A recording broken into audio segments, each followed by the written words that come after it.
Hello, ladies and gentlemen. Welcome to my channel. My name is Tom Agengo, a quality assurance specialist. I'm a professional with profound experience of over 9 years, having worked in Coca-Cola's Coastal Bottlers Limited in Kenya, Mombasa, and now working in Juba. Welcome. My experience has provided me with vital information that I believe is sufficient enough for me to share with you who is aspiring to become a QA professional or who is already a QA professional but desires continual learning.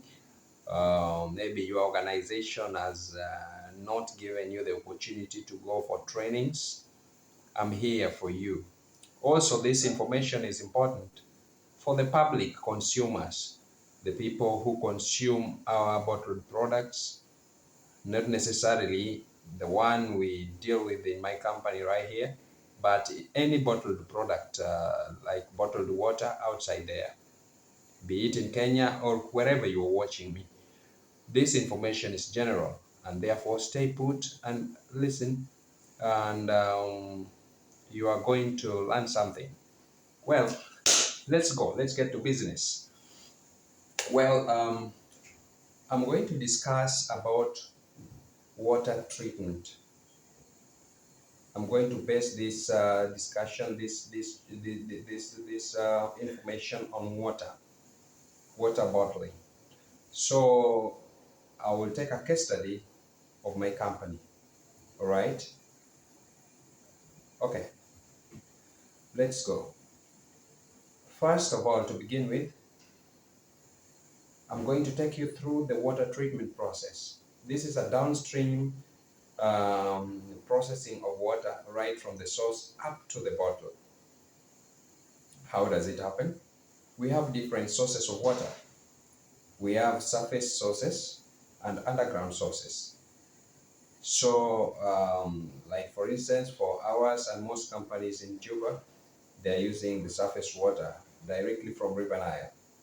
So what happens is that kind of water comes with a lot of contaminants because it is surface water, of course, high microbial load and high chemical loads, right? So what we do here is that we take keen interest in the downstream processing of that water. Like for instance, in our case, it goes it is pumped directly from the river, then it comes, then multiple barriers, it goes through multiple barriers like the ultrafiltration unit, the UF, then filtration media, the sand and the carbon filters, then it goes through microfiltration, it goes into the reverse osmosis, from the reverse osmosis it goes through ultraviolet treatment, then it is ozonated as it goes into the bottles, right? So this whole process has to be monitored. Quality assurance basically deals with the structure and the system of ensuring the product quality. But quality control entails elimination of defects. So in a nutshell, quality assurance is the mother of quality control. For you to be able to work efficiently as a quality assurance officer, you have to look for a common ground to work together with the production team. Because that is, as it is always, the production team is mainly concerned with the production volumes. But you, as a QA, your concern is the quality of the product. But just a moment. You are concerned with the quality, right? We are not going to sell the quality. We are going to sell the volumes for us to get salaries and for us to maintain our equipment and the company to continue running. Therefore, production is equally important. So what do? You reach you have to agree. You have to reach a common ground with the production team. You understand that you are working to synergize each other, right? You work in synergy. You ensure, let the production team understand the role that you are playing. You also understand the role that the production team is playing, and everything will be smooth. If you are the kind of a QA who goes to the line, to the production line, you find the defects, you throw things away, you discard things away, you are going to be embroiled in serious conflicts with the production team. And therefore, you are going to find it very hard to discharge your mandates and duties in your role. I believe you understood me. Okay, down to business. Now, the flow rate of water determines the amount of chemicals that we inject into the water. Because, as I told you, surface water comes with a high load of contamination, and therefore we have to enhance, we have to add chemicals to treat it. Like, for instance, chlorine. Chlorine is antimicrobial, right? It is antimicrobial. Therefore, when you put it into the water, what it does is that it targets the vegetative part of the microorganisms that are present in the water, like the cell wall and cell membranes. It ruptures them, and when the cell walls and membranes are ruptured, the protoplasm of the microorganism is exposed, and therefore the microorganism will die, right? So that is the mechanism by which chlorine works. Then we have a ferric chloride or aluminum sulfate or alum.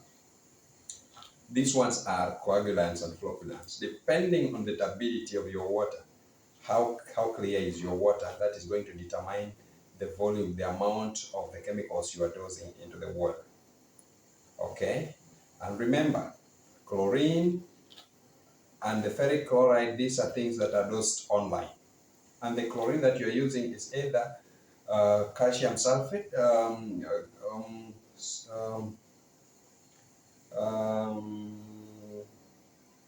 calcium hypochlorite or sodium hypochlorite, okay, in the form of the hypochlorite. The calcium hypochlorite, that is the white pellets, or the sodium hypochlorite, that one is usually in liquid form.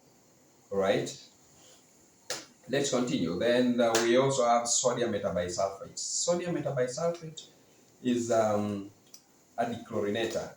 It dechlorinates the water. Remember, we do not want chlorine in this water when it goes to the RO. Once we have dosed the chlorine upstream here, we expect to eliminate it, the remaining one. Remember, the chlorine will enter into the water, it will react with the microorganisms and other organic matter, right? And form other undesirable, as a result, it may form other undesirable organic products that may have deleterious health effects. So what sodium metabisulfate or activated carbon does is to remove the remaining chlorine and also to remove any byproducts of chlorine reacting with organic matter. We have also the reverse osmosis antiscalants. The antiscalants, these ones are dosed pre-RO, before this water gets into the reverse osmosis. This is basically to boost the performance of the reverse osmosis membranes, to elongate the lifespan, right? To prevent scales from building up, like the silica, the calcium scales from building up and blocking the membranes, right? To increase, this is to boost the efficiency of the reverse osmosis membranes. Then we also have the ozone. Ozone is generally generated in process. As the process is going on, the ozone is generated so that it enters into the water, into the bottles. And ozone clears after 2 days, like 48 hours is when it clears by itself. It self-destructs. So once that is confirmed, that's when the product should be released to go to the market. Then let's get down to the process now, the bottling process. You must do in-process quality checks. In-process quality checks means you go to the production lines, right? There are quality inspectors stationed along the line, along the machine, the conveyor, along the conveyors, up to the packaging area, from the wet end to the dry end areas. So what you need to do, you need to inspect the bottling, the quality inspections, up to the packaging to ensure that the product meets the aesthetic requirements of the product. Ensure that the product is properly filled, no underfills, no overfills, right? Ensure that the bottles are proper, right? Like the base clearance is okay, the waist, the neck regions are okay. Ensure that the cupping, the machine is cupping properly, right? Ensure that the labeling is happening properly with the proper information regarding the product being exhibited on the label, like the product name, the brand, and the chemical compositions, the probable chemical compositions of your product. Then sleeving, if you're doing sleeving, ensure that sleeving is also happening properly. And then finally, the packaging. We don't expect a situation where you have done the packaging, but the bottles, the water is leaking inside the whole case. So they are being loaded into trucks and they are leaking. That one is going to destroy, to spoil the aesthetic value of the product. You understand? So that is why, that is the role of QA. You must check to ensure that everything is happening correctly. So it means therefore that the QA works together with the production team. The QA works together with the quality inspectors or the siters along the line of the production lines. The QA also works together with the dispatch team, right? Now, this is very important. If you discover that the product do not meet the expectations, the product should be withheld, because first of all, after production, the product goes to the warehouse, where it should stay for a minimum of 48 hours for ozone to destruct. And at the elapse of this time, if you are convinced that the product is okay, the aesthetic value is intact, and the quality is okay, then as a QA, you release the product to go to the market. But if you are not convinced that the product is okay, if you have issues with the product, then you should inform a high authority. You should inform the production team. You should inform the dispatch team that you are putting that product on hold so that you can think of what to do. And when deciding on what to do not decide as an individual. Involve your high authority and the production and the dispatch team, so that if it requires rework, you rework. If it is supposed to be destroyed or discarded, you decide as a team. Don't take the responsibility alone, because it is costing the company. Rework means you are going to pay people for overtime, right? It means again that you are going to use extra materials, right? You are going to use extra energy, power for the machines. You understand? So it is costly. It is a costly affair. That is why I'm advising you as a QA that you should not take such decisions on your own. Otherwise, you may have it rough. Again, ladies and gentlemen, from the in-process quality checks, let me take you through the routine sampling and the physicochemical analysis. Now, during the process, you as a QA or through your QC or the QA team, you are supposed to take samples routinely. Like in our case, we sample on a hourly basis, we sample and run physicochemical tests. Yeah, we run physicochemical tests. So I will now take you through what the physical-chemical test means. The physical-chemical test is a compound word. Physical-chemical is a compound word, which means physical and chemical analysis or tests. The physical tests encompasses those that are involving organoleptics, the ones that you use your senses to see to judge. Like for instance, I take this water. This is the sample of water, the water sample. I take it. If I look at it, I see the clarity. It is very clear, and therefore, uh, and it is not colored, right? So that's okay. How about the taste? How does it taste? So I take an amount of the water. Remember, this is treated water, so there is no fear of it being not safe for you to ingest it. Just put it into your mouth and push it to the back of your nose, and then feel it. Feel it. That is a technique called sensory. Yeah, it is a special technique called sensory. So if you are a QA, you must understand sensory. So you push it at the back to the back of your nose and you feel it. So if it is having an off odor or an off taste, you will feel it there. You will sense it there. If it is okay, you write no off odor, no off taste. You must record this thing on time, right? Real time. Recording of results must be done real time. Okay? I will explain to you why it is that important. So once you've done that, then you go to the you embark on the you test for the pH. You test the pH. The pH should be in the range of 6.5 to 8.5. That is according to the East African Standards 153 of 2018, right? EAS 153 2018, which gives the specification as for pH as between 6.5 to 8.5.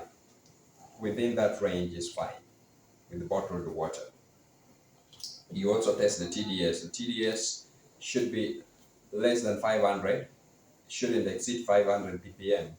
But of course, it goes without saying, for a bottled product, you must have your own in-house standards.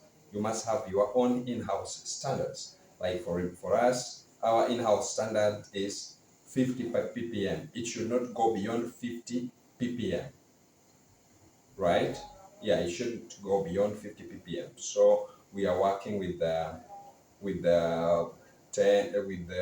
8 to 20, 8 to 20, in the range of 8 to 20 parts per million, and our water is okay. Now, that is all about the physical tests. Then we get down to the chemical tests. About the chemical tests, here is where I want you to pay more attention again. About the chemical tests, once you are inside the lab, first of all, you must think your safety. You must think safety.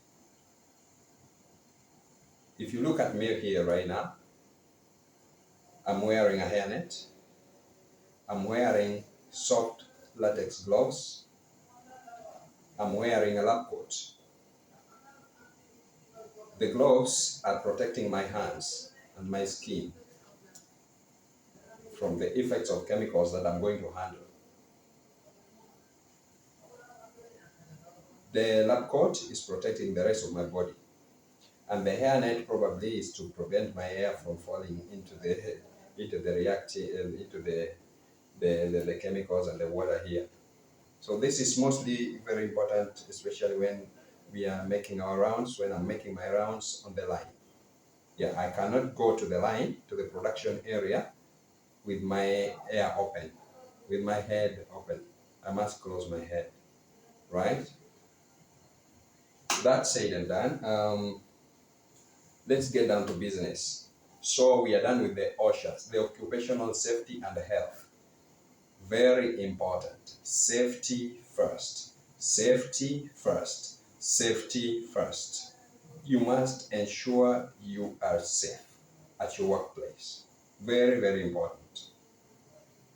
Because beyond that job, you have your future, you have your life.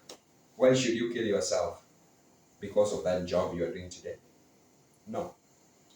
Take care of yourself. If it is not safe, don't do it. If it is not safe, do not do it.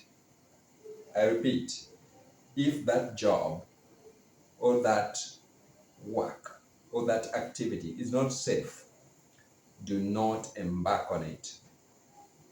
Okay? Very good. Let's move to the second thing under chemical analysis. Before you touch any chemical or chemical reagent, make sure that you have read and understood the material safety data sheet.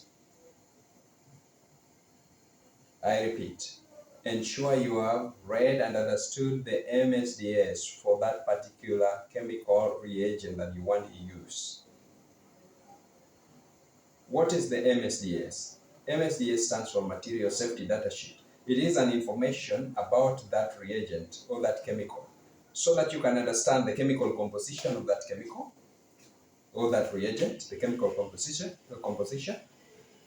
and what potential risks are you exposed to when handling that, when working with that chemical or chemical reagent. What if you accidentally ingest it? What should you do? What if it spills on your skin? What effects is it going to have? And what are you supposed to do? What if it spills into your eye? Right? Things like that. You must ensure that you have read and understood all of that before you handle the chemicals. That understood, let's now get down to the business, the real analysis now. So, ladies and gentlemen, I have with me here a photometer. A photometer is a measuring device, this one. It is a measuring device that is used for the analysis of the chemical components or composition of the water or of the product. So the photometer is a device that uses transmission of light as a means of measuring the chemical components. So there is on one side, it has got a chamber, a compartment there, where you insert the cuvette here. In this hole, you insert the cuvette here. So on one side, there is transmission of light. On the other side, there is reception of the light. So it reads the values or the concentration of the chemicals by use of the transmissivity.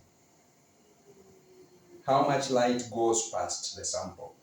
That is the much that is received by the receiver. And that is what is translated into the results. Okay. This is a matter of another day. It is a topic of its own. I do not want to waste time delving on it. So let's just roll up our sleeves and get back to the business. So here I'm going to test two samples, two chemical parameters. Number one is total chlorine. Total chlorine. As I told you, ladies and gentlemen, according to the EAS 153/2018, the standard specification for total chlorine is nil. We shouldn't have total chlorine, any amount of chlorine in the bottled water, in the bottled product, and that is, it should be nil. So let us test ours to see if we are complying. Join me. So you take the test tube or the cuvette, then you rinse it with the sample. You rinse it with the sample together with the cup. Don't forget to rinse the cup as well. You rinse it thoroughly. Let's do another one.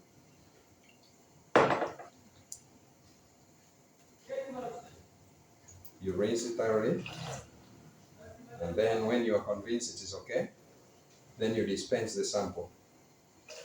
You dispense the sample to the 10 ml mark, 10 milliliter mark. So here we are, 10 ml. You read the lower meniscus of the water inside the cuvette. So it is 10 ml. So once you've done that, you close it, you cap it tightly. Then you take a serviette, a clean serviette or soft cotton cloth, and you wipe it dry and clean. You wipe it dry and clean before you insert it into the photometer. This is to prevent the transfer of water into the compartment, the cuvette compartment.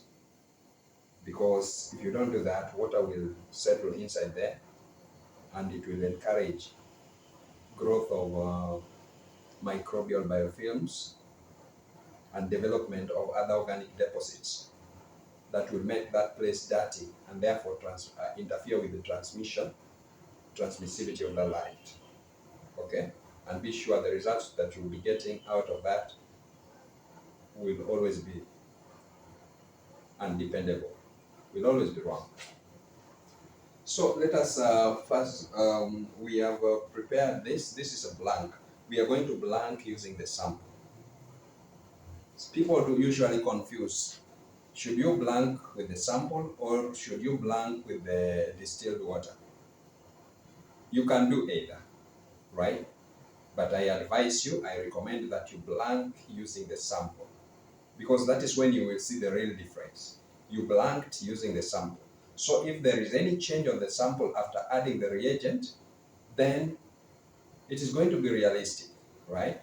But if you use a distilled water, it is not going to give you a dependable. I don't believe in that technique. So I advise you to blank using the sample.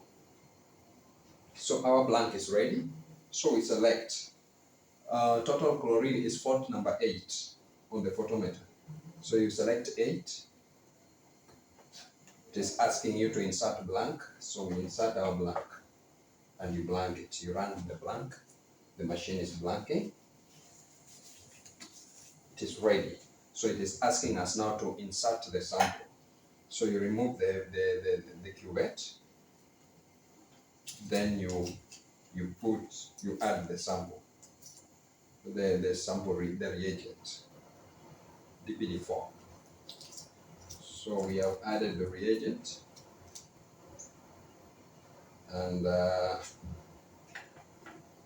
as you can see, it is already dissolving, but because time is of essence here, we need to crush it. We need to crush it to dissolve faster. So we crush it. As you can see, my viewers, it is clear.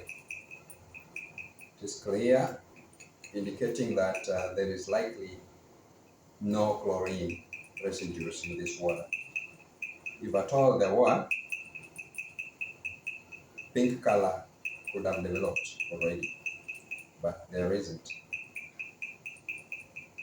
But still, we cannot judge like that just by our eyes. Yet we have the device. So we will put this thing in the photometer to read for us if there is if at all there is any amount of total chlorine or chlorine residues inside our sample. So you wipe it again, clean and dry. You wipe it clean and dry again. You give it a minute or so. For the reaction to go to completion, and to see if any color is developing, and to ensure that it has completely dissolved. As you can see, it is dissolved completely. So we insert it into the cuvette, into the photometer, and we read. So the device is reading. So the result is nil. The result is nil. So our water is complying. The standard says it should be undetectable. Total chlorine should be undetectable. And right here, we cannot detect any presence of chlorine residues. So that done, let us proceed to the, before we proceed to the next chemical analysis, you need to rinse the cuvette once again. You rinse it properly once again with the sample. You rinse properly with the sample, and then you dispense the sample to the 10 ml mark.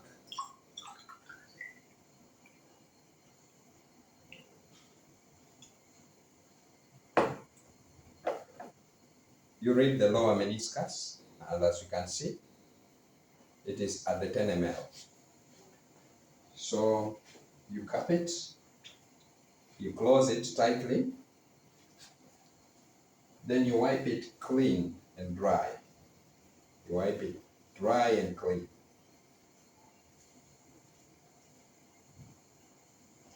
Then you select the port number for the chemical test we want to run. That is for potassium. We want to test for potassium. Potassium is port number 30. So once you have selected that on the photometer,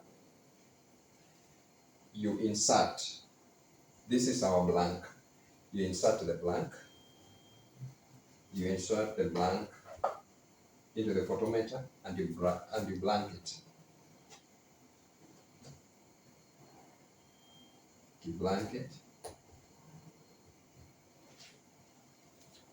It is still blanking. It is still blanking. Okay, it's ready. Now insert the sample. So you remove the cuvette and you add the chemical reagent for potassium, 1 tablet. Once you've added, you proceed to crush it. You crush it until it completely dissolves. Until it dissolves completely.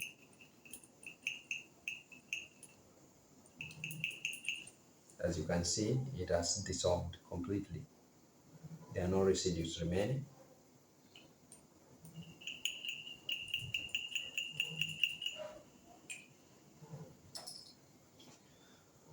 Then you cap it tightly. You wipe it dry and clean again.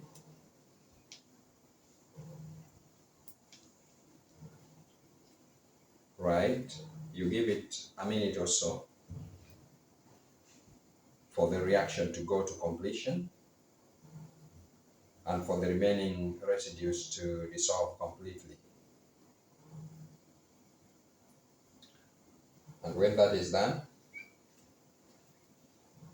you insert the sample now into the photometer and you read.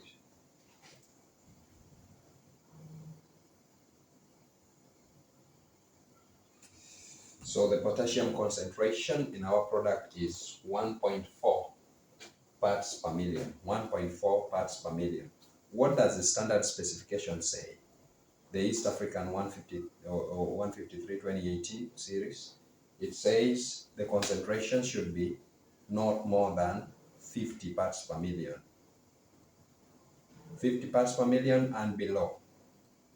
But look at what we have. We have 1.4. So we are good to go. Our water is okay. The potassium concentration is good. So one very important thing that I want you to always remember, ladies and gentlemen, is that whenever you are doing analysis, you must ensure you record your results on a timely manner, you must record accurately, and you must be honest. Ensure that your measuring devices are calibrated. They are calibrated routinely, right? Ensure you calibrate your photometer you calibrate your pH and conductivity meter, all of them, to ensure that the results that they are giving you are reliable. Because if you don't do that, you will not trust the results you will get from your measuring devices, and therefore you will be lying to yourself, and you will be lying to the public, and you will be lying to the authorities. And one day you will get caught and litigations will be upon you, right? You will be sanctioned, you will be litigated upon, and your career will be on the line. All right. So, ladies and gentlemen, that brings us to the closure, to the end of our video. Please, if you have any question, I encourage you to comment, to say it in the comment section, and come back always for more such videos. Thank you very much. It was nice having you. My name, as I said earlier, is Tom again. Thank you.